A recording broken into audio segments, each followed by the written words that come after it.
And here we are, another untold story with amazing ALMazeedi. Oh, thank you. And today, Too kind. Hussein, you're too kind. I want to dig into the physics side today. Oh, wow. The This physics is not my side. field, my friend. So I'm going to learn. I'm going to yeah. ask questions, try to understand the world of physics, astrophysics, 100%. all of that. I can't wait to see at least, is there life outside Earth, do you think? Maybe. Who knows? Who knows? Shall we get to Yeah, to it? we should get Let's our do it. guest right after this.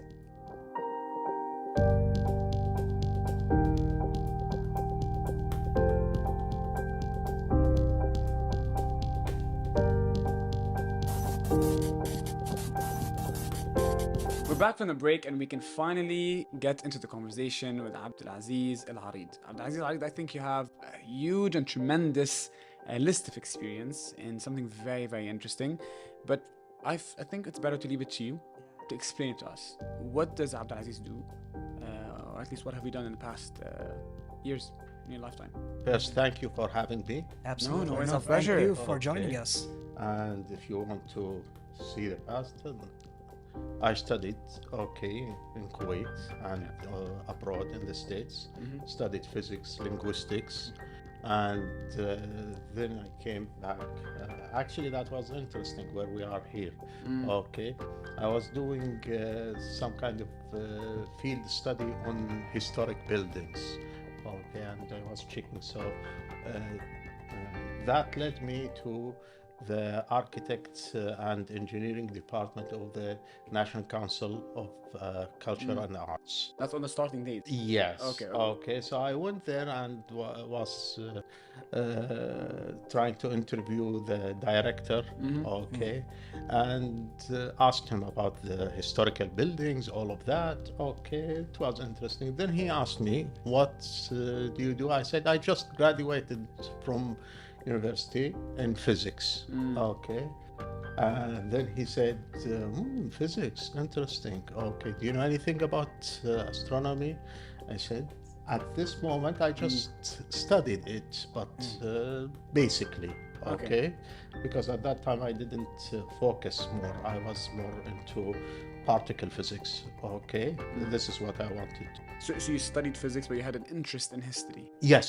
Okay. So your passion was somehow just going into history. Yes. But you studied physics and linguistics. Okay. And this is even before I studied. Right. This was my old interest. Right. How history has developed, all of that. Anyway, so he told me about a planetarium, that we are reconstructing Kuwait National Museum planetarium that was destroyed during the Iraqi invasion.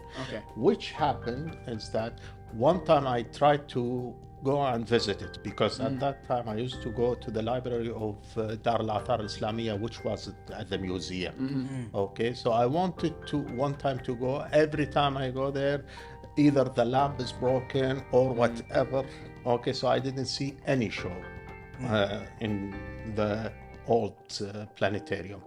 So he proposed it, and I read the whole thing, and I said, let's do it. So I worked for 4 years, in reconstructing the planetarium that was destroyed during the Iraqi invasion, which is a very interesting structure as it is. The museum, as you see, the design of it, which was, I think, one of the famous architects called Ikochar, I think he's French, who designed it. He designed it on the basis of the Mafrouka.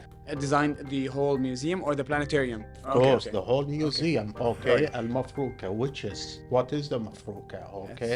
Let's say this book. In Islamic art, you don't have figures of animals or anything. You have words and geometrical structures. So you have God. This is what you see in the mosques and everywhere. So he did that. That's why it is a very interesting structure. And his philosophy started with, in Kuwait, which actually, by the way, the design started in 1957. So even before the independence of Kuwait. That means there was a very deep understanding of how to build a country, how to build a society. Anyway, so this was to be a homeland museum. And in every society, there are three important things in every society, okay, to have your identity. How do you have that? You have it by a museum, by theater, and by libraries. Okay, that's adds the Yes, these are the soul. called the tripod of culture, of identity. If we have it, okay, we are going to be safe. So that's why it was the emphasis on the museum. Okay, And the oldest museum is just right here, Qasr Khaz'al. Okay, Diwan Khaz'al, which is just right here. You contributed to kind of like building the soul of the tripod in Kuwait, say, because you work in a museum and so on. Let me just two things. Okay, so he started with prehistory, one of the buildings. The other building is going to be old Kuwait, okay, and the Islamic era, okay, and one building is the modern Kuwait, okay, and of course there's always in any museum a reception building where you have 4 museums that you can do, and a planetarium. So the planetarium was designed because after you know what is modern and future Kuwait, you need to go to the sky. And the dome that was structured, it was the second spherical dome to be designed in the whole world. Okay. This is are we talking about the planetarium? Yes. Now we are talking about building 5. I think because Ahmed and I are putting notes down. I think there's so many keywords that are popping out. We started with physics, astrophysics, planetarium, and architecture. Pause for 1 second. Sure, and want to go further back. I like asking these questions. Sure. When you were 8, okay, did you have this dream to do this career? I wanted to be a captain of a ship because my father's navigator, no khada. So this is what I wanted. Okay. So then what brought all this? Why did you do all this? Okay, good. When I applied to Kuwait University, which was interesting, at that time you had to pick up 13 majors. Okay. 13 majors. So I picked the majors that I wanted.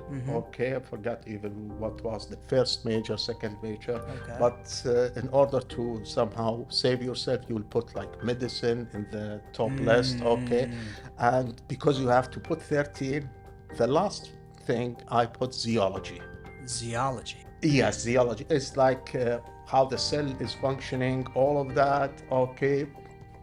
So you're really into science, aren't you? Like me and my how things go. Anyway, so after that, when I was expecting to be somehow accepted, and my grades weren't that high. Okay, we're below average. Okay, let's put it this way. It's fair. Okay, yes, fair, yeah. Always good to say everything as it is. Anyway, but they accepted me in zoology. Okay. Anyway. I went with the first year, the second, my last thing, okay? And by the second year, I was thinking, okay, this is not, either I want to go to engineering or something else. Okay, so by accident, I took one of the physics courses because we have to take in science, College of Science, you have to take physics 1 and 2. When you fell in love. Yes, but I took, instead of physics 1, physics 121. Okay, which is the physics for people who are studying medicine, which is harder than the normal, and I didn't know that. So you jumped all in, right? All in. Thank you. So I went there and I saw these guys. Okay, I said, okay, there is a letter that I don't like. I'm going to get it. Okay, no. A big F. Okay, anyway, but the teacher, the professor was interesting. Okay, he's Greek, I think. Okay, and during the class, he would start with a story. He made you fall in love with the subject. A story that you think that it doesn't have to do anything, and suddenly, is this physics? Nice. Okay. Nice. And the first term, from the F, I got a B-. Because of the teacher. because We're gonna give him a little bit of credit, of course, but you worked hard on yourself. I mean, but he made you fall in love with it. Yes, exactly, he exactly. made it. Okay, Yeah. okay. The way he explained it, because you see, it's like you think that we all come from our education system that physics is the hardest thing. I mean, honestly, for me as a literature student, it is very, very hard to wrap my head around all this. Yeah, physics. I mean, I think you have to like it. And you know what's the harder one? I think if we can differentiate between what physics is and what astrophysics is, because I think even though it's just literally one extra word, but I'm sure the difference is huge. Okay, physics. Let's go the broader way. Anyway, physics is everything that is in nature. Okay, you have gravity. This is falling down. Yeah. Okay. You have everything, all the four forces, okay, all the material, everything, all of that is somehow interconnected. But once you go into physics, it's like once you go to any major, okay, Right. there are sub things, and astrophysics is the physics of the universe. Let's put it this way. That's huge. Yes, That's it's, beautiful. Yes, including Earth, including The outer galaxy, space, outer space. yes, the sun, Yeah. the solar system. Okay, Must be a all of very that. debated topic. You must have seen yes. a lot of debates. Oh in studying yes, this. oh Yeah. yes. So you start with Earth, okay, which is we are in, but it is not the center of the universe, unfortunately. Okay, for some of the guys, it's not the center, and it is not flat. Okay, I'm disappointing a lot of people. I'm sorry. I'm sure some people will have some question marks right there. I'm sure. I'm know? sure. Yes. You know, Okay. who knows? Who knows? So, but we have the moon that is revolving around us, and the history of the moon. For example, Absolutely. do you know that the moon, when it was formed, okay, so whatever the theory it is, was it grabbed? Was it a planet that hit Earth, and part of it became the moon? There is like 4 or 5 main theories, okay, and when we went to the moon, okay. Landed on the moon and brought some samples. Okay, so that somehow was much give us more understanding. But the thing is that in science and in physics, if you answer one question, you end up with a million questions. No, 100%. I think that's the beauty of science. I think we have a million more for you right after this break.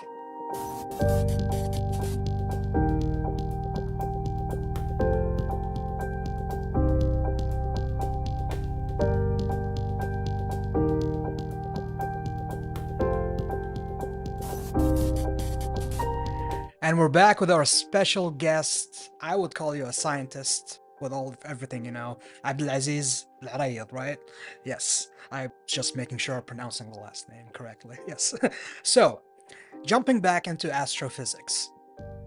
Why is it important in your own opinion? It's one of the basic questions that we have.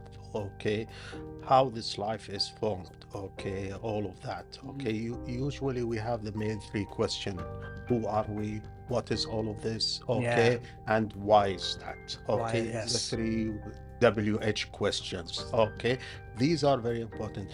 In space, okay, in astrophysics, you see it. Okay, it is alive. Let's say. Literally, for example, how the sun is formed, Yeah. what's the radiation that comes to us, the solar wind, all of that. Okay, everything is connected. You have a phone, a mobile phone. Okay, by the way, it is connected to a geostationary satellite. Okay, all of that. This is physics. You have light, you have everything, the speakers, everything, sound. Okay, energy, you name it. It's all connected. It's all connected. It's this is what I do with my students. Okay, they say, oh, it's a lot of equations. Actually, equations are like the very basic elementary language that nature speaks to us. This is physics. Physics is nature speaking to us. The only thing is that how do we understand that? Yes. We have to open our eyes. That's our part. I think the significance is huge of the whole topic of astrophysics. I'm sure I've read at least that it can teach us a lot about our lives, or at least our history. I'm sure they can. I think they can track history because of astrophysics. Is that true? You can track, for example, actually, this is interesting. For example, um, um, let me go to the pyramids. Okay. Yes. Okay. And this is very interesting. The three pyramids, okay, the big Giza pyramids, the three, there are a shift in them. Okay. And What do you mean by a shift? I shift because they are not straight. Okay. Yeah. Two in each two on one line. Okay. Are they designed that way, or Ah, something of course. caused the shift? No, it's designed that way. Okay. Okay, and there was a lot of theories. Okay, why it is like Why that? it was meant to be like One of the theories. Okay, actually, he's a professor in Boston University. Okay, I read his book. Okay, is that Egyptians were aligning their structure according to the build of Orion. Orion is a constellation in the sky, okay, and it has 3 stars at its build, okay. But Orion is aligned, right, in a straight line. If you look, you have the I same. wouldn't. I'm just Yes, asking. you have the same angle of curvature. Okay, so it's exactly the same. So it's two. Okay, nice. All right. Okay, by Mine's the well. eye, okay, it is amazing. But I asked Dr. Sai Hawass, okay, when he was in a trip to Kuwait about that, and he said, no, I don't think so. So I have to say the information as it is. Okay, there is one theory this way, and this is the interesting thing about science. You have to investigate, okay. Both of them, okay, are specialists, okay, and they know what they are speaking of, but each one of them have his own understanding and idea. And this is always, that's why we have critical mind to think, to ask the question. Absolutely. I want to touch on something. How has your field affected or evolved the day-to-day technology that we use and the devices we use? Has it any effect on that? Of course, let's put it this way. Okay, let's put it this way. 500 years ago or 1,000 years ago, if something happens in China, okay, you will know in Kuwait, we are in Kuwait, we'll know about it maybe in at most 50 years, if not 100 years. Okay, why? Because of the movement, the travel. Okay, until it becomes, okay, knowledgeable for all the world, okay, the inhabited known world, okay, it will take 100 years. But another thing, when the American President Lincoln was assassinated, it took, I think, a month or something, okay, until the news reaches Europe. Why? Because at that time they had to take through pairing the boats. Right. It's interesting how you see these. How the news travels Okay, back in the but day is different. Nowadays, okay, Instant. almost instant. It's very different. But what causes the difference?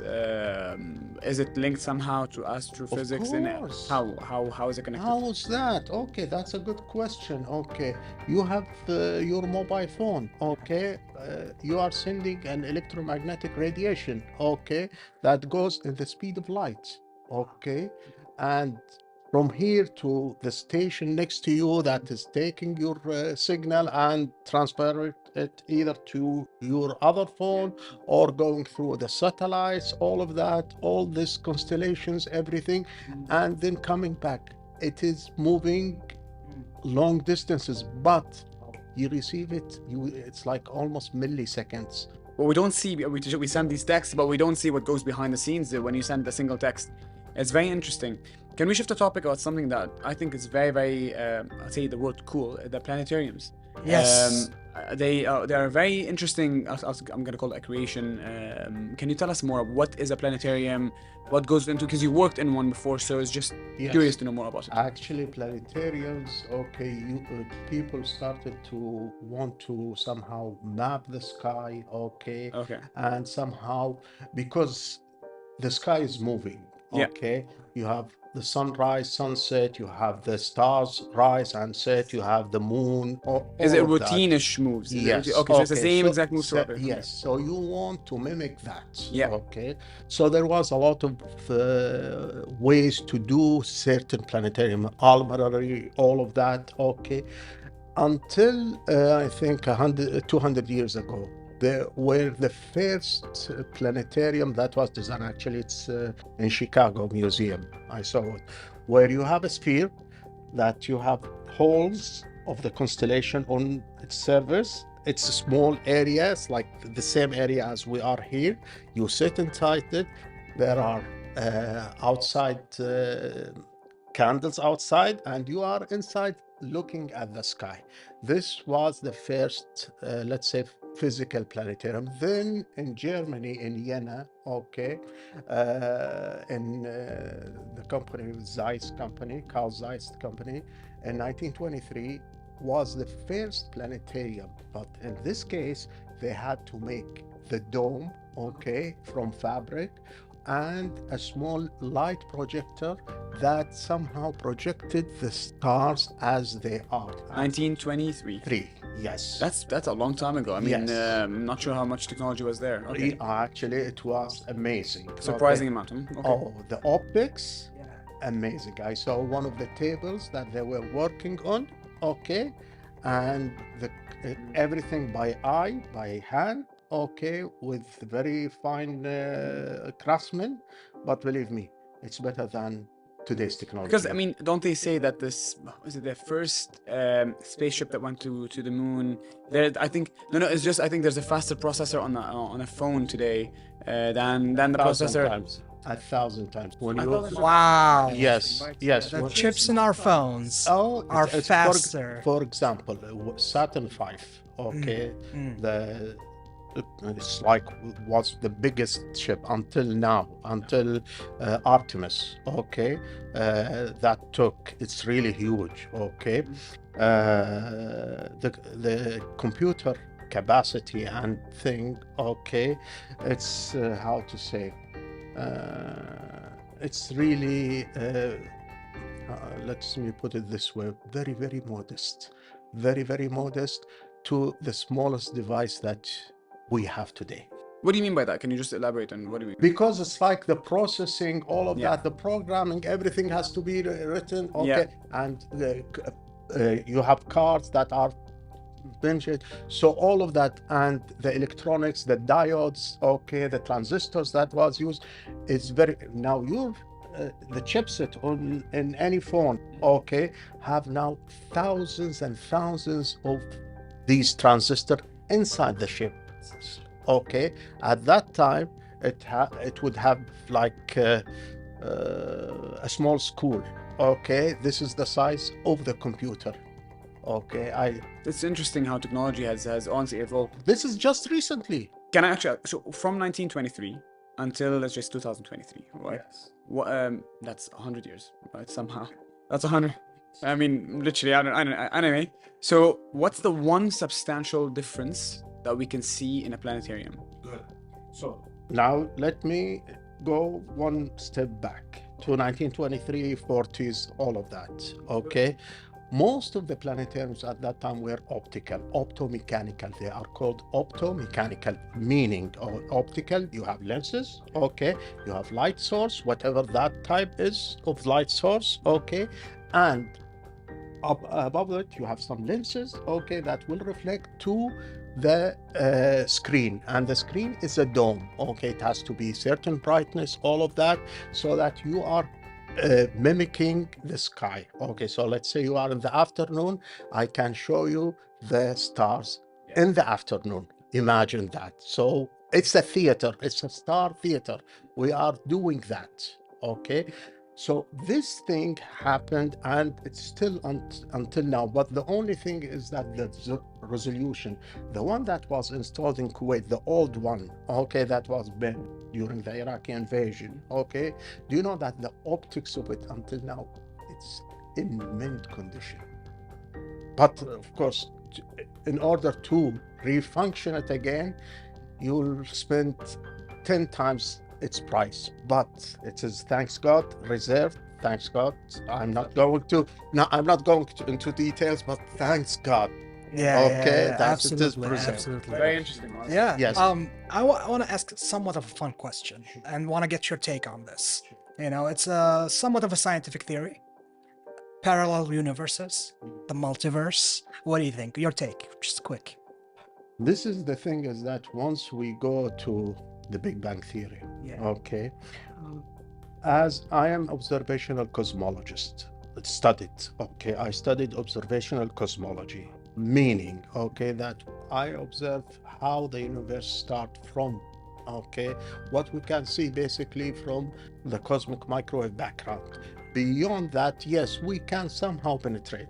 What's the cosmic microwave background? When the universe was really dot singularity, it expanded. There are, I think, Dr. Yusuf al-Bannai. You should read, guys, his books. He's amazing. He's amazing.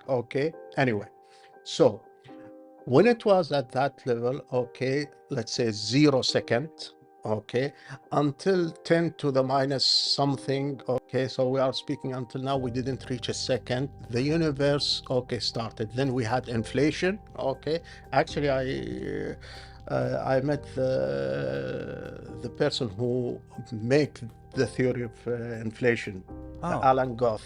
He used to come to the lecture, Professor Alan Goth, and sleep. Why is that? Was he a genius, born genius that he doesn't need to listen? And the thing is that once the lecture finishes, he will ask a question no one will answer. So the lecturer would ask the question, Yes, this guy is a genius. And he'd wake up and answer. And he's a very humble man. Once I didn't know that this guy is the guy who wrote the books. Yeah. And then one of my colleagues told me, this is at Tufts University. Do you know this guy? I don't know. But he's always sleeping and asking very wondrous questions. Lovely. And that was Alan Goth. I think just to like get a yes or no answer. Parallel universes? Yes. There is a lot of theories about that. A lot of theories, yes. I don't know. You don't Fair. know. Fair. Thank you so much, honestly. I think this time is not even out. We can talk for hours with you. Very deep topic, and you're someone very knowledgeable. So thank you so much for sharing this knowledge. I think it's time to wrap up. Again, thank you again for being on the Untold, a beautiful Untold story. Lots of things to unpack for the fans, the viewers, and what a great conversation. Thank you for your time. Thank you for having me and your interesting questions. Thank you. We'll go on a break and we'll be right back for a wrap up.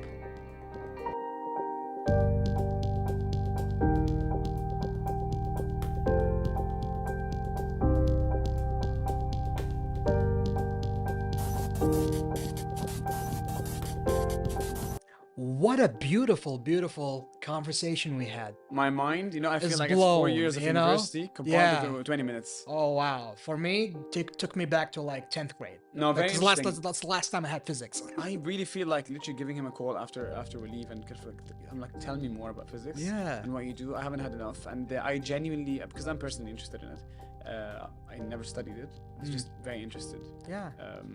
I loved it. Lots of things to unpack from this conversation. We're gonna rewatch this episode over and over again, taking notes, trying to understand. Agreed. Exactly. What is astrophysics? What is astrophysics? Well, tune in here every day, right here on KTV2 for the Untold with Hussein and apparently the amazing. Catch us tomorrow right here.